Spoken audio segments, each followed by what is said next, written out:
할렐루야. 삼부 예배 참석하신 성도님들에게 하나님의 은혜가 함께 하시기를 바라겠습니다. 오늘 함께 은혜 나누실 말씀의 제목은 구속 역사의 확장입니다. 오늘 성가대의 찬양처럼 이 구속 역사의 확장의 끝은 하나님의 나라입니다. 이스라엘 백성들이 가나안에 들어감으로 말미암아 1차적인 횃불 언약이 완성되었고, 이제 우리들을 통해서 신령한 하나님의 나라에 우리가 들어감으로 인하여서 횃불 언약의 미래적인 성취가 완성이 되는 것입니다. 그래서 오늘 이 시간에는 야곱의 12아들을 통해서 하나님의 구속 역사가 어떻게 확장되어 갔는지를 함께 살펴보도록 하겠습니다. 야곱의 12아들 다 외우시나요? 웃으실 것 같아서 제가 표로 만들었습니다. 자, 이 표를 보시면은 야곱은 굉장히 특이하게 4명의 아내를 두었죠.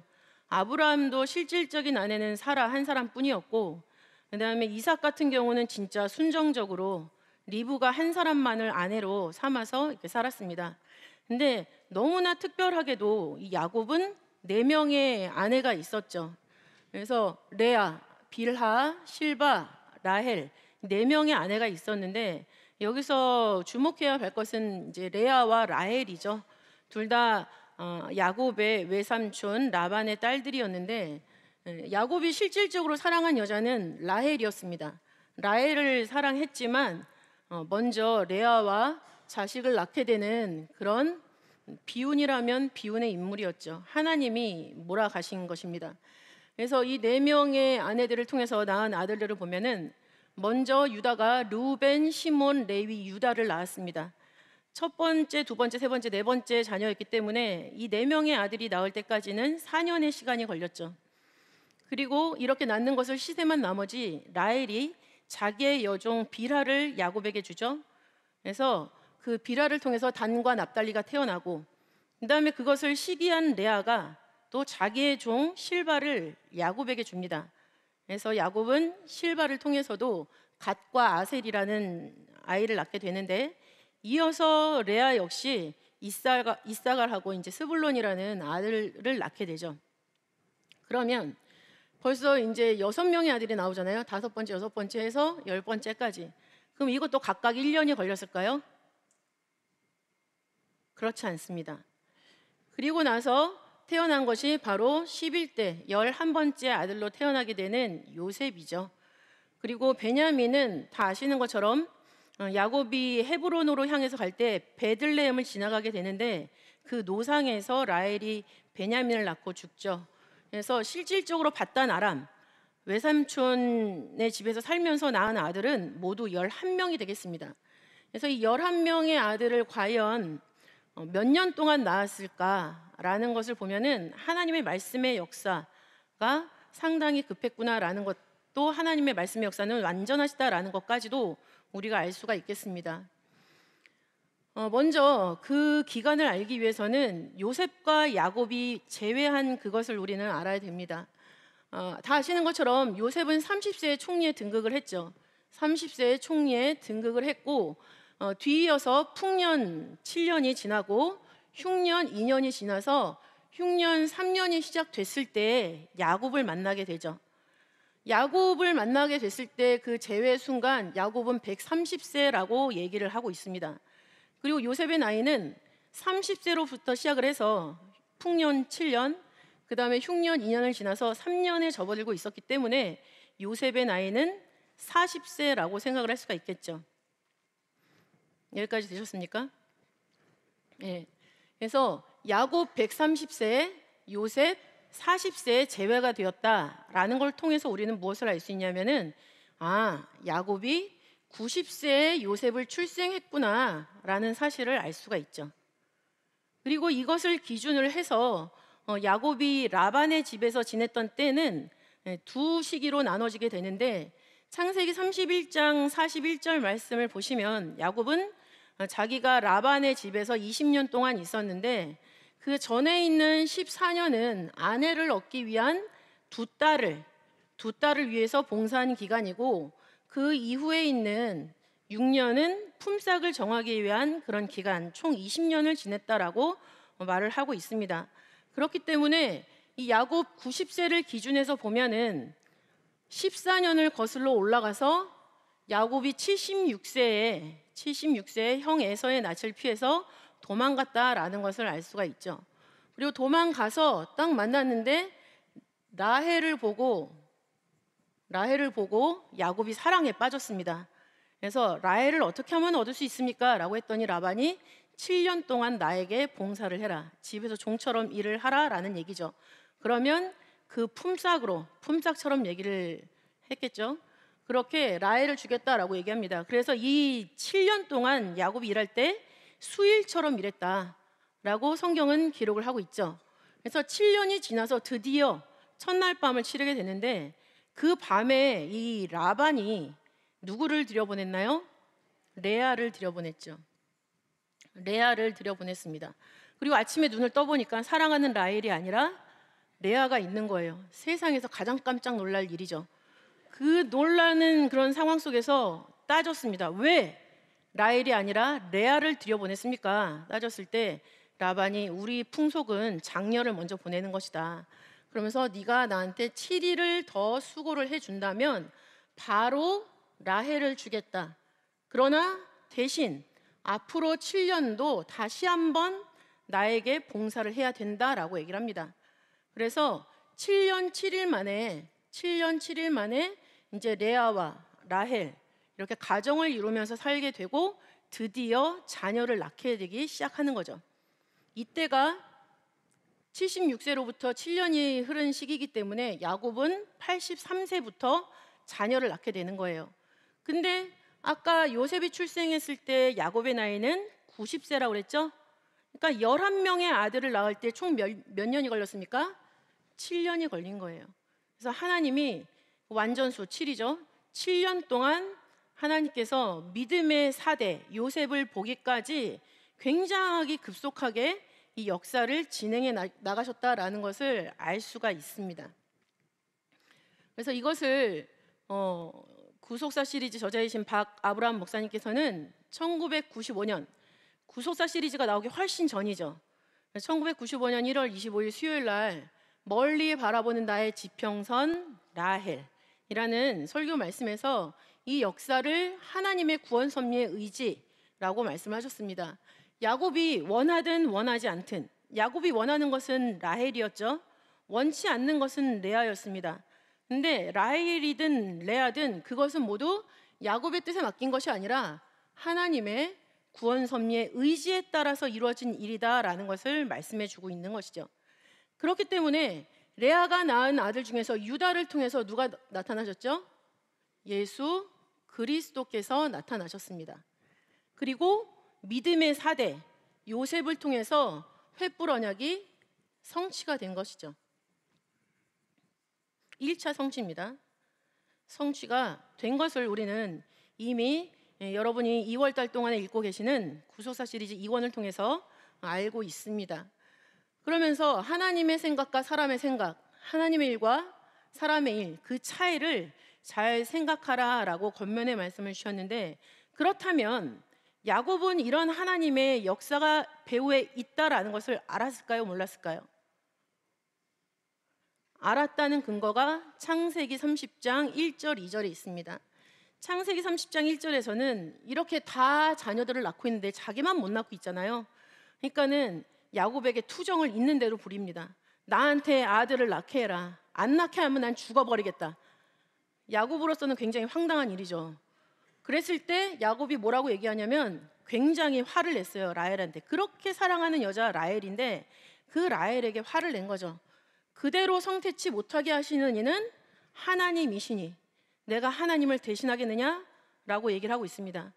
그러니까는 이 말씀을 보았을 때 야곱은 이렇게 많은 여자와 결혼을 하고 또 이렇게 자녀들을 계속 낳게 되고 또 7년 동안 11명의 아들이나 이런 과정을 보면서 하나님의 역사가 나를 이렇게 몰아가시는 거고 여긴 분명히 하나님의 구원 섭리의 역사가 있구나라는 것을 깨달았다라는 반증이 되겠습니다. 그러면 하나님의 구원 섭리의 의지를 살펴볼 텐데요. 이 하나님의 구원 섭리의 의지는 물론 구속 역사의 확장을 향해서 움직이고 있는 것이죠. 언약의 관점에서 보겠습니다. 이 일이 이루어진 것은 야곱 혼자만이 아니죠. 아브라함, 이삭과 같이 보셔야 됩니다. 아브라함에게 하신 언약은 땅과 자손이죠. 근데 그 땅과 자손에 대해서 창세기 18장 18절 말씀을 보시면은 구체적으로 말씀하신 그런 부분이 있습니다. 창세기 18장 18절에서 아브라함은 강대한 나라가 되고 천하만민은 그를 인하여 복을 받게 될 것이 아니냐라고 하나님이 말씀을 하시죠. 강대한 나라, 천하만민이 아브라함으로 말미암아 복을 받는다라는 두 가지 구체적인 제안을 하셨어요. 제시를 하셨죠. 이 제시가 이삭과 야곱에게 각각 나타나고 있습니다. 먼저 이삭에게 약속을 맺고 계신 것은 창세기 26장 3절부터 4절에 나타나거든요. 근데 그 4절 말씀을 보시면은 내 씨로 말미암아 천하 만민이 복을 얻으리니라는 말씀이 기록되고 있어요. 아브라함으로 말미암아 천하 만민이 복을 받는다라는 것이 이삭에게 하나님이 언약을 갱신하시면서 이삭에게 천하 만민이 그 이삭의 씨로 말미암아 복을 받는다라는 것으로 나타나고 있다라는 것이죠. 그 다음에 강대한 나라가 된다라고 했는데 그 강대한 나라는 야곱에게 하신 언약에서 나타나고 있습니다. 하나님께서는 야곱에게 창세기 35장 11절과 12절에서 언약을 하고 계시는데 나라를 이루려면 왕이 있어야 되죠. 왕들이 너 허리에서 난다. 그리고 그 나라를 이루는 국민과 많은 국민 역시 내 허리에서 나오리라 라고 말씀을 하고 계십니다. 그래서 그냥 땅과 자손이 아니라 이제는 그 자손들을 이루시고 땅을 마련하시면서 그 나라의 하나님의 신정국가를 이루실 계획을 아주 구체적으로 야곱에게 말씀하고 계시는 것이죠.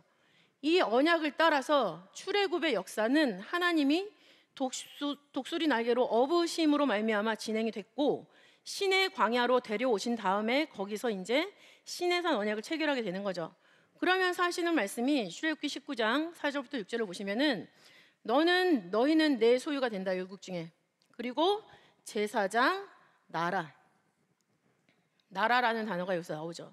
출애굽시키신 목적이 너희를 이제는 나라로 만들기 위해서 이렇게 이끌어내는 것이다 라고 말씀을 하고 그 나라 속에서 너희들은 거룩한 백성으로 살아가야 된다 라고 하시면서 하나님이 드디어 개인, 가족, 족속으로 이루어 나가는 그런 이스라엘 아브라함, 이삭, 야곱의 후손들을 나라로 성립시키는 그런 나라, 어떤 나라입니까? 신정국가죠. 신정국가로 하나님이 성립시키시는 그런 모습이 출애굽을 통해서 나타났다라는 것입니다. 그렇기 때문에 이 언약은 아브라함, 이삭, 야곱 이 유업으로 함께 받은 동일한 약속이 되는 것이에요. 하나님이 전혀 색다른 약속을 각각 한 게 아니라 약속의 그 점진적인 발전의 모습을 아브라함, 이삭, 야곱을 통해서 확장시켜 가시면서 완성을 하신 거죠. 그렇기 때문에 히브리서 11장 9절에서는 동일한 약속을 유업으로 함께 받은 아브라함, 이삭, 야곱이라고 얘기를 하고 있습니다. 그리고 그 점진적인 언약의 역사를 시편 105편 8절부터 10절 아브라함, 이삭, 야곱 얘기할 때 요 구절이 빠지면은 원로 목사님 굉장히 화를 많이 내셨는데 시편 105편 8절부터 10절 말씀 보시면 아브라함에게 하신 언약, 이삭에게 하신 맹세, 야곱에게 세우신 율례, 그리고 하나님이 세우신 신정국가 이스라엘에게 하신 영영한 언약이다라고 말씀을 하시면서 하나님의 구원 섭리의 의지가 점진적인 언약의 확대, 구체적으로 나타나고 있다라는 것을 우리에게 보여주고 있는 것이죠. 그러면 그 다음에 그 하나님의 구원 섭리의 의지를 족보의 관점에서 한번 보도록 하겠습니다. 족보라고 친다면 이 아브라함, 이삭, 야곱이 나타나기 위해서 아담부터 시작을 하죠. 아담부터 10대 만에 창세기 5장을 보시면 창세기 5장 1절부터 32절 말씀 보시면은 아담부터 노아까지 총 10대 만에 노아가 나오면서 약 1558년 만에 이 노아라는 인물을 하나님이 찾으십니다. 그리고 그 다음에 노아로부터 아브라함까지도 역시 10대죠. 10대인데 이것은 창세기 11장 10절부터 26절에 기록을 하고 있는데 나이를 쭉 계산을 해보시면 똑같은 빈틈이 없는 10대인데 창세기 5장은 1558년이고 창세기 11장은 490년 만에 이제 아브라함이 발견되는 것으로 기록을 하고 있습니다. 하나님의 역사가 굉장히 급하게 진행이 되고 있다라는 것이죠. 그러면서 아브라함, 이삭, 야곱이 나타나게 되는 것입니다. 그러면 노아는 10대 만에, 아담 이후에 찾은 10대 만에 찾은 노아는 어떤 의미인가? 11장 히브리서 11장 7절 말씀을 보시면은 믿음을 좇는 의의 후사라고 얘기를 하고 있죠. 이것을 공동 번역에서 보시면은 믿음으로 하나님과의 올바른 관계를 노아가 차지하게 되었다라고 얘기를 하고 있어요. 노아에게는 하나님과의 올바른 관계가 정립이 되는 그런 역사를 찾으셨다라는 것이죠. 그거를 의를 좇는 후사라고 말씀을 하고 있습니다. 왜 의냐? 이 의의 후사라는 게 무슨 의미냐라는 거죠. 오를 의자입니다. 이 오를 의자를 보면은 이 밑에가 나 아자죠. 그리고 위에는 양입니다. 그러니까 우리 한 사람 한 사람이 양을 짊어지고 가는 것이 의로움이라는 거죠.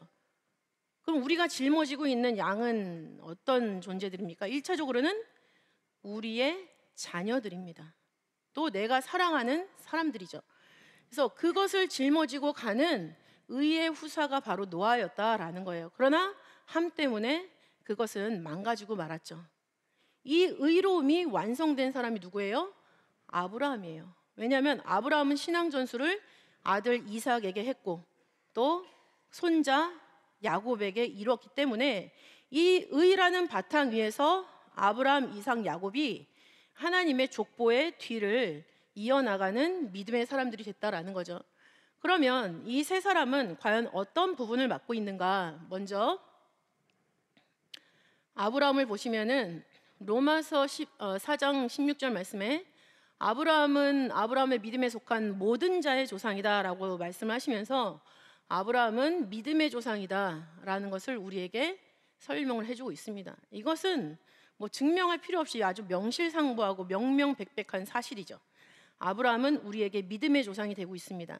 그렇다면 이삭은 우리에게 어떤 조상이냐라는 거죠. 그 근거를 우리는 창세기 22장 6절과 8절에서 찾아볼 수가 있습니다. 창세기 22장 6절, 8절 이 상황은 지금 이삭과 아브라함이 하나님 앞에 번제를 드리기 위해서 모리아산을 오르는 그런 과정이죠. 오르는 과정인데 이 22장 6절 두 사람이 동행하더니 또 8절 두 사람이 함께 나아가서 그럼 이 두 문장 사이에 무슨 사건이 있었는가라는 거죠. 이 두 문구 사이에는 이삭이 올라가면서 양이 없으니까 아버지 번제할 양은 어디 있습니까? 라고 질문을 합니다. 근데 그거에 대해서 아버지 아브라함이 뭐라고 얘기하냐면 번제할 양은 하나님이 자기를 위하여 친히 준비하신다라고 대답을 해줘요. 양이 어디 있다라고 얘기한 게 아니라 하나님이 준비하신다라고 얘기했습니다. 그 말을 들은 이삭은 아버지가 그렇게 말씀하셨으니까 당연히 그렇게 되지 라는 믿음을 가지고 두 사람이 함께 나아간 거예요. 근데 이것이 왜 중요하냐면 두 사람이 동행하더니 두 사람이 함께 나아가서에 사용되는 히브리어 문구가 똑같습니다. 바옐레쿠, 쉐네햄, 야흐다우 이렇게 읽거든요. 바옐레쿠라는 것은 뭐냐면 이 부분을 의미하죠. 간다라는 거. 간다. 그 다음에 쉐네햄은 두 사람이 간다. 그러면 나머지가 뭐가 남습니까? 야흐다우. 이것은 뭐냐? 같을 동. 같다. 함께. 같이 가고 있다는 얘기죠. 이 야흐다우는 지금 문법이 적용돼서 야흐다우라고 있지만은 원형은 뭐냐면은 야하드예요. 야하드. 제가 여기다 뭘 써버리고 말았네요. 야하드라고 있는데 이 야하드가 지금 부사로 사용됐잖아요. 부사로 사용될 때는 이 뜻이 뭐냐면은 일심으로라는 뜻을 가지고 있어요. 일심으로. 그러니까 아버지 아브라함과 이삭의 마음이 한 마음이라는 얘기예요. 조금의 오차도 없이.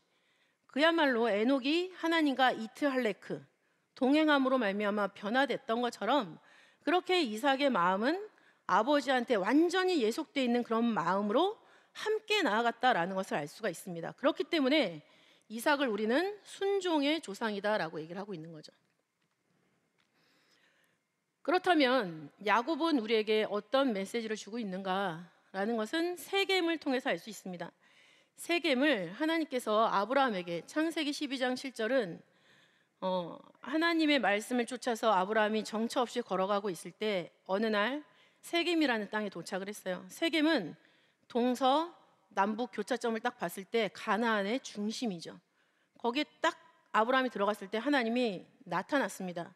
그래서 지금 보이는 이 땅을 너와 네 자손에게 주겠다라고 약속을 하시죠.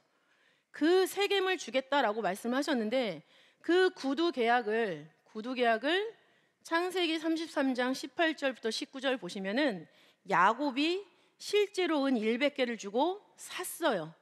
그러니까는 구두로만 있었던 그 하나님의 계약을 실물 계약으로 전진시킨 사람이, 행동으로 보여준 사람이 누구라는 얘기예요?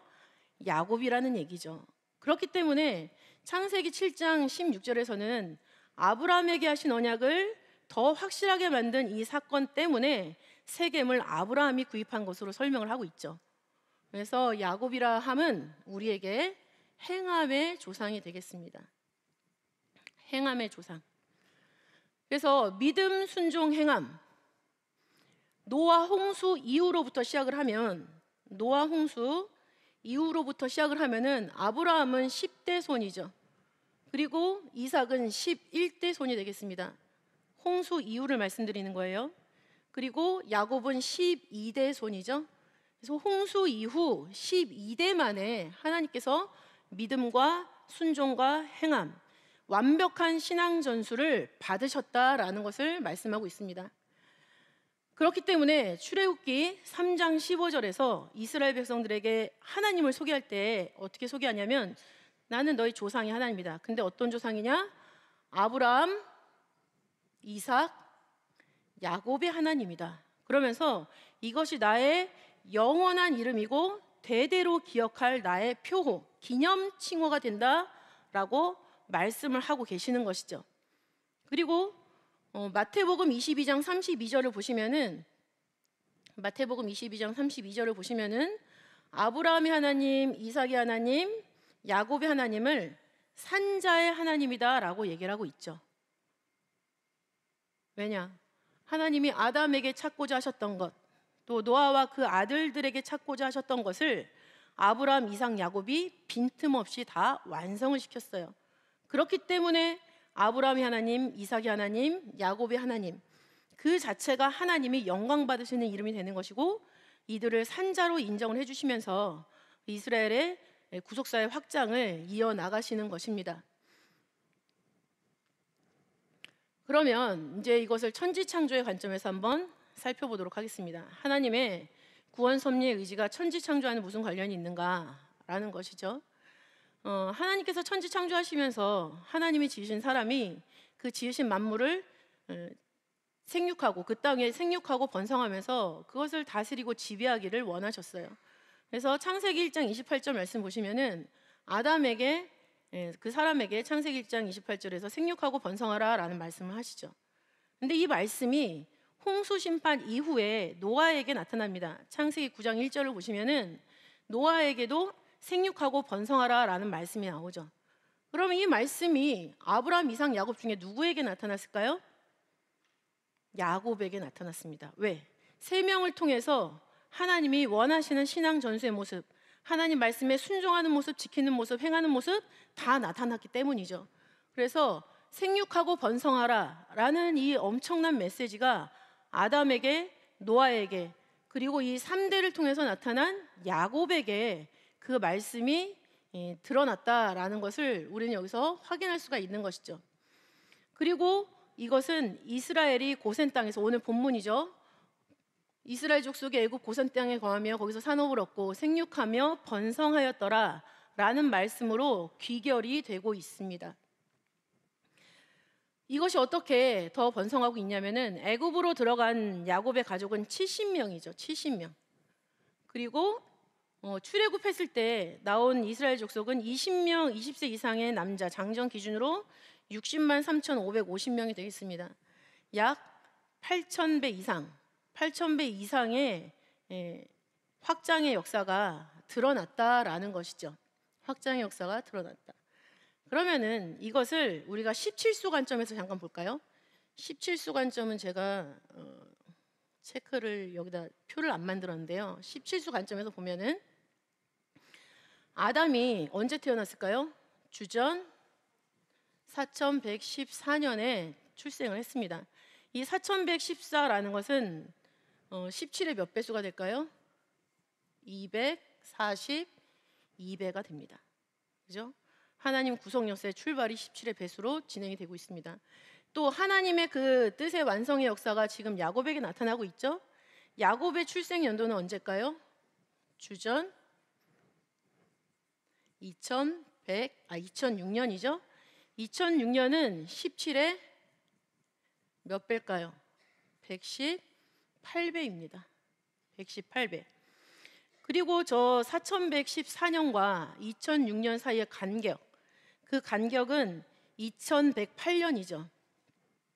이 간격은 2108년인데 이 17의 배수와 17의 배수 사이이기 때문에 그 사이도 당연히 17의 배수가 되겠죠. 그래서 2108년이라는 것은 17의 124배가 되겠습니다. 하나님이 아담에게 보고 싶으셨던 그 모습이 아브라함, 이삭, 야곱을 통해서 완성이 됐어요.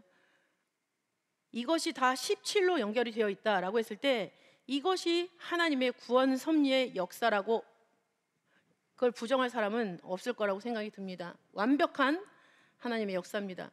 그럼 이것을 통해서 우리가 갖게 되는 구속 경륜은 무엇인가?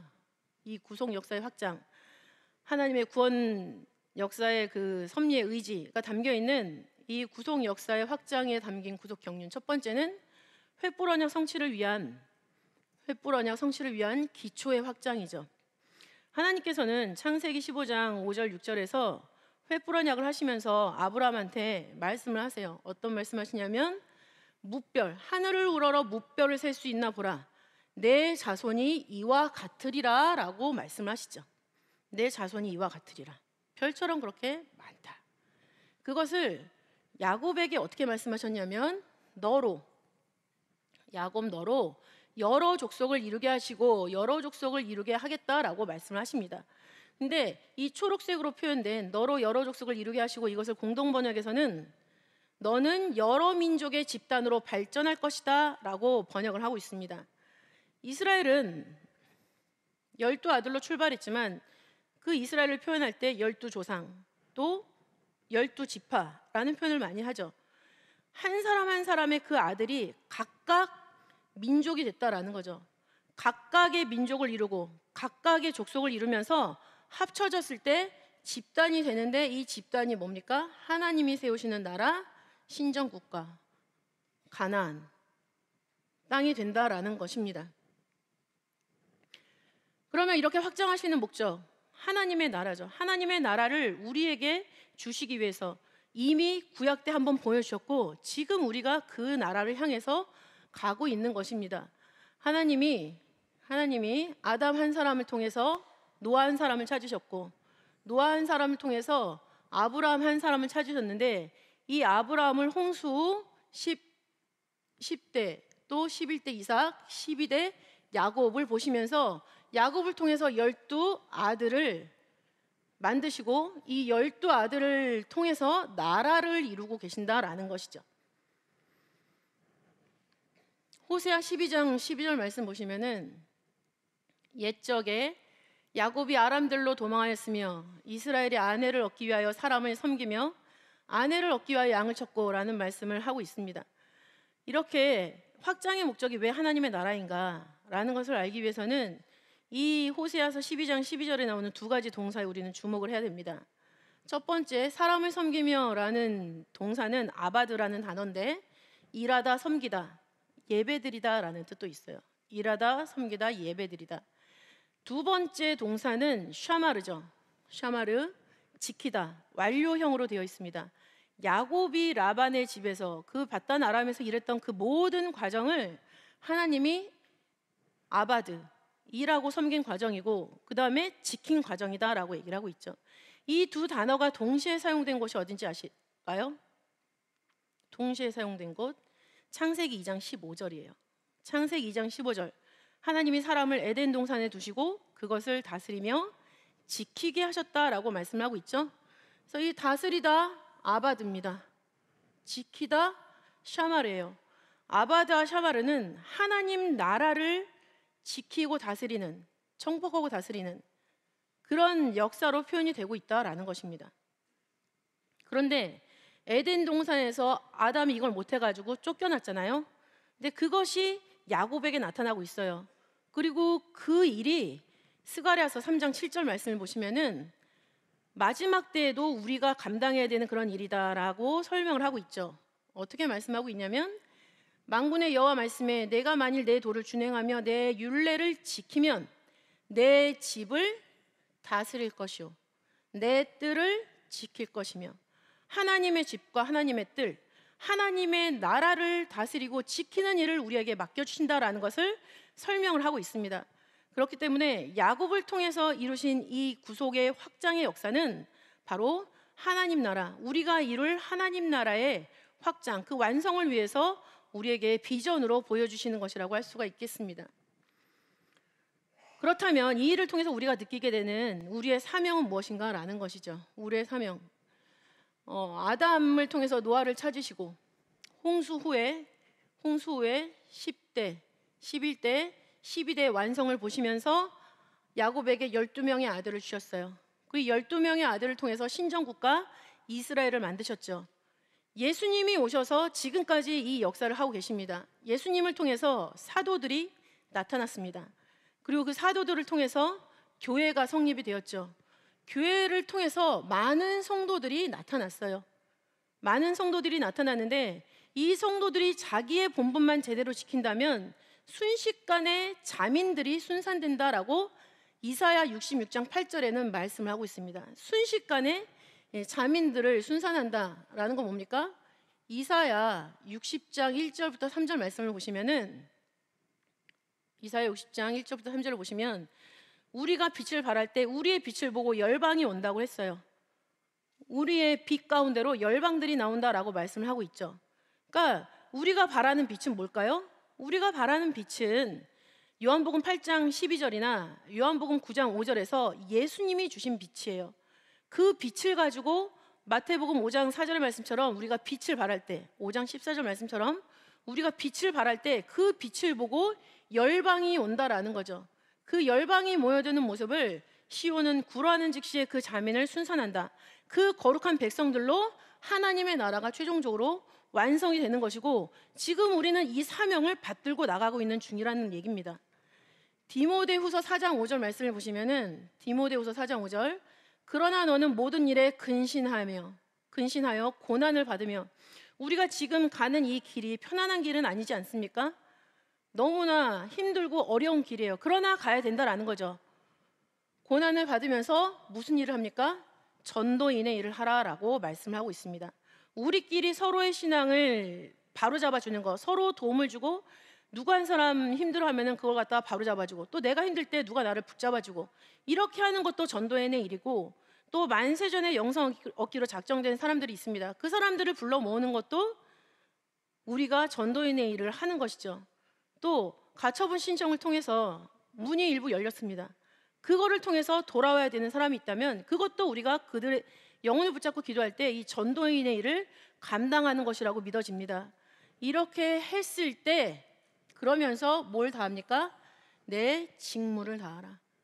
아무리 힘들고 어렵지만 아무리 내 생각으로는 이해할 수가 없지만 야곱이 이해할 수 없는 그런 하나님의 생각을 섭리로 받아들이고 거기에 충성하면서 살았던 것처럼 우리도 하나님의 생각이 무엇인지 고민하고 근심하고 그걸 깨닫기를 바라고 원하면서 씨름하면서 야곱이 살았던 것처럼 그렇게 살아나갈 때 우리들을 통해서 우리의 자녀들이 지파가 되고 민족이 되고 나라가 되고 장차 하나님의 나라가 이루어진다라는 사실을 믿으시기 바랍니다. 이 일을 하기 위해서는 생명 바쳐 충성하는 것이 필요합니다. 사도들도 사도 바울의 고백이죠. 이렇게 고백을 하고 있습니다. 나의 달려갈 길과 주 예수께 받은 사명 사명이 곧 하나님의 은혜의 복음 증거하는 일이죠. 그걸 마치려 하면은 나의 생명을 조금 더 귀한 것으로 여기지 아니한다라고 말씀하고 있습니다. 그래서 사도 바울은 아예 별명이 주 예수 그리스도의 이름을 위하여 생명을 아끼지 아니하는 자라고 되어 있어요. 사도행전 15장 25절에 이 모습이 우리에게도 요구가 되고 있습니다. 계시록 12장 11절 말씀을 보시면은 또 여러 형제가 어린 양의 피와 자기의 증거하는 말을 인하여 저를 이기었으니 그들은 죽기까지 자기 생명을 아끼지 아니하였다라고 말씀을 하고 있죠. 박윤식 원로 목사님께서 우리에게 얘기를 해주셨습니다. 우리 교회가 2배 부흥하기 위해서는 정직하고 성실하게 충성을 다하되 생명 바쳐 충성하면 2배 부흥을 이룬다라고 말씀을 하셨습니다. 그 말씀의 역사가 바로 사도들에게 또 우리들에게 이렇게 기록이 되고 그 직무를 다하기를 하나님이 바라고 원하신다라고 했을 때 이 횃불 언약의 미래적인 성취, 하나님의 나라, 영원한 생명의 그 나라, 우리가 그 나라에 들어가기 위해서 지금의 고난을 마다하지 마시고 우리에게 맡겨주신 전도의 직무를 다하시면서 절제하시면서 우리의 직무를 다하심으로 하나님 나라에 넉넉히 들어가는 우리 모두가 되기를 바라겠습니다. 기도하겠습니다. 사랑이 많으신 아버지 하나님 감사드립니다. 아버지 말씀의 크신 은혜로 우리가 성전 안에 들어와서 앉아서 예배를 드릴 수가 있고 또한 하나님 아버지 말씀을 들을 때 우리의 마음이 뜨거워질 수 있도록 아버지께서 말씀의 깨닫는 역사로 더하여 주시니 너무나도 감사드립니다. 이렇게 말씀을 깨달아서 저희들 몸이 더워졌사오니 아버지 하나님 야곱처럼 하나님 아버지 말씀을 행함으로 말미암아 아버지의 말씀하신 모든 것을 실물 계약으로 아버지 바꿔드리는 구속의 전진을 이루는 우리 모두가 될 수 있도록 인도하여 주시옵소서. 이런 성도들이 아버지 말 불같이 일어남으로 말미암아 아버지 하나님 말씀의 나라가 앞당겨 이루어지게 부족함이 없도록 인도하시고 아버지 저희들 모든 수고가 그치고 하나님 나라에서 안식하는 영원한 생명을 누리는 그것을 바라보면서 현재를 살아나가는 모든 시간마다 아버지께서 능력을 주시고 아버지 은혜를 입혀주셔서 지치지 않고 끝까지 우리에게 맡겨주신 직무를 완수하는 놀라운 역사로 나타날 수 있도록 인도하여 주시옵소서. 아버지께서 허락하시면 이 모든 것이 가능한 줄 믿습니다. 아버지 하나님께서 붙잡아 주시고 역사해 주셔서 말씀의 뜻을 반드시 아버지 분명히 결단코 이루고야만은 우리 말씀에 끼어있는 평강의 전세계 말씀의 성도가 될 수 있도록 축복하여 주시옵소서. 말씀에 감사하며 사랑이 많으신 예수님 이름으로 감사하기 돌려옵나이다. 아멘.